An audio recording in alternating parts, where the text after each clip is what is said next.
বাংলাদেশের দক্ষিণ পূর্ব কোণে লুকিয়ে থাকা এক অঞ্চল চট্টগ্রাম পাহাড়ি অঞ্চল। এর সবুজ পাহাড়, গভীর বন ও বিচিত্র আদিবাসী সম্প্রদায়ের জীবনে এক ধরনের নীরব শান্তি বিরাজমান।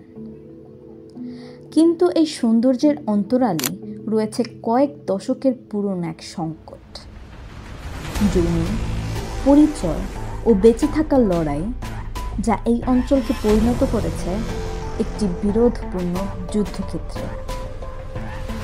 এই সংকটের শিকড়, এর বর্তমান পরিস্থিতি এবং যাদের জীবনের গল্প সাধারণত শোনা যায় না, সেই সব মানবিক কাহিনী তুলে ধরার চেষ্টা আমরা করব আজকের পর্বে।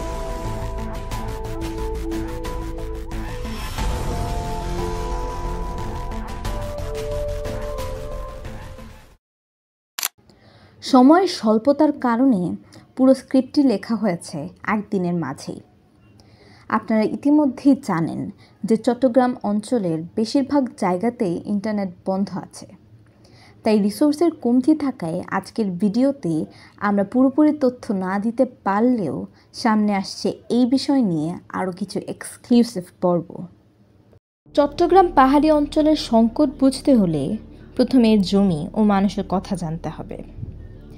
13,000 বর্গ কিলোমিটার জুড়ে বিস্তৃত এই অঞ্চলটি বেশ কয়েকটি আদিবাসী সম্প্রদায়ের আবাসভূমি। সম্মিলিতভাবে তাদের বলা হয় জুম জনগোষ্ঠী, যাদের মধ্যে চাকমা, মারমা ও ত্রিপুরা সম্প্রদায় প্রধান। বংশ পরম্পরায় এই আদিবাসী জনগোষ্ঠী স্বায়ত্তশাসিতভাবে জীবনযাপন করেছেন। তারা চাষাবাদের প্রথাগত পদ্ধতি যেমন জুম চাষ ব্যবহার করে প্রকৃতির সঙ্গে একান্ত হয়ে বসবাস করত। কিন্তু 1971 সালে বাংলাদেশের স্বাধীনতার পর এই অঞ্চলের চেহারা সম্পূর্ণরূপে পরিবর্তিত হতে শুরু করে। নতুন রাষ্ট্রের কেন্দ্রীয় শাসন ব্যবস্থা আদিবাসী জনগোষ্ঠীর জন্য নতুন এক সমস্যার সূচনা করেছিল। বাংলাদেশের স্বাধীনতার পর চট্টগ্রাম পাহাড়ি অঞ্চলের আদিবাসীরা তাদের স্বতন্ত্র পরিচয় ও স্বায়ত্তশাসনের দাবি তোলে।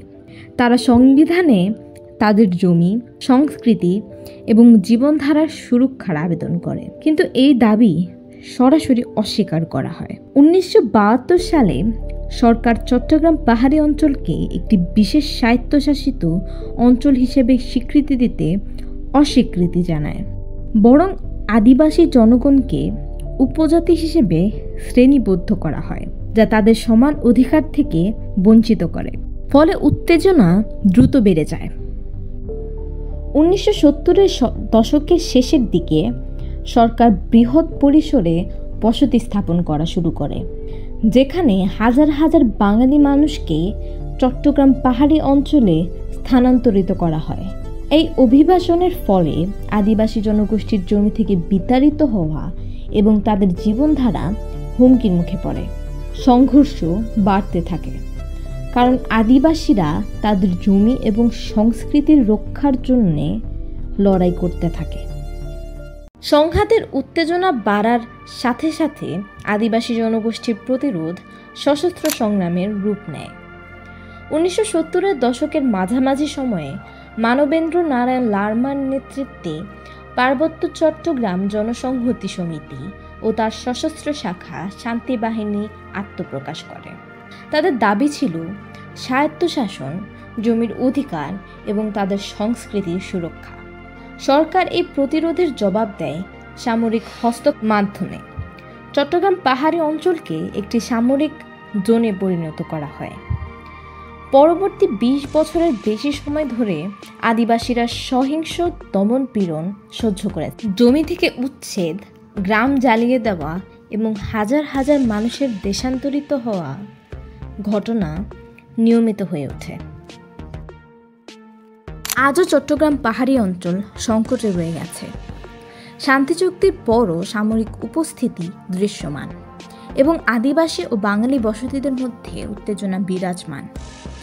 শক্তিশালী গোষ্ঠীর দ্বারা অব্যাহত জমি দখল আদিবাসী জনগণকে জমিহীন এবং অসহায় অবস্থায় ফেলে রেখেছে। প্রধান সমস্যা রয়ে গেছে জমি বিরোধ। প্রথাগত জমির মালিকানার অধিকার আদিবাসীদের হাতে না থাকায় বাইরের লোকেরা সহজেই জমি দখল করতে পারছে। মানবাধিকার সংস্থাগুলি এই বিষয়ে অব্যাহত রিপোর্ট করেছে।